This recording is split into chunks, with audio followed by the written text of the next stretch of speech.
Steeler Nation, what's going on? It's your man Kev Easy here. Look, this is the top 3 offensive players for the Pittsburgh Steelers this year.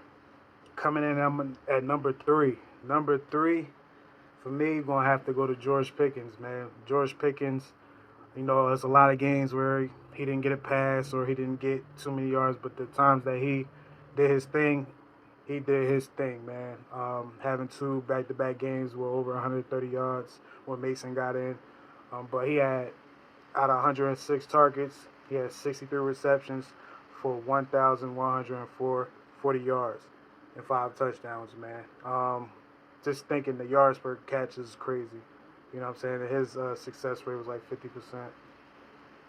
And, he made big plays when it was time to make big plays when he had the opportunities, right? Number two has to go to, I'll say, this is tough. I'm going to have to go with the offensive line. The offensive line, man. The offensive line got better in the run game, especially when Roderick Jones went to right tackle. He was able to really do his thing, man. Both running backs had over 1,000 yards total. Najee having all 1,000 over in rushing. Jalen Warren, if you add his rushing yards and his receiving yards, is over 1,000. So you had 2 backs out the backfield with over 1,000 total yards. The offensive line definitely stepped up in that department. Still got some ways to go, but the fight is there. You see it, and it's being led by Broderick Jones. Number one has to go to Jalen Warren and Najee Harris. Has to go to both of them, man. In the beginning of the year, it was more so Jalen Warren outshining Najee. I don't want to really say outshining clearly, but, the conversation was, should he be running back 1 and, Najee should be RB2.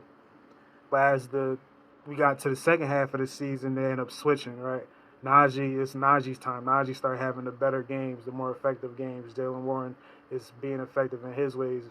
But it's like you see that, okay, these guys together, they doing damage, man. They got over 2,000 yards total together in the backfield, man. So that's definitely dope. I don't really know when was the last time that happened.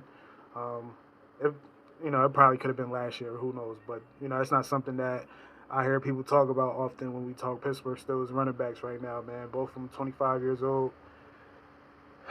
This is the good tandem. This is one of the best tandems, if not the best tandem right now in the NFL going into the playoffs. So those are my top 3 offensive players for the Pittsburgh Steelers. Thank you for watching. Make sure you hit that subscribe button, hit that notification button, and don't forget to follow the podcast on all streaming platforms.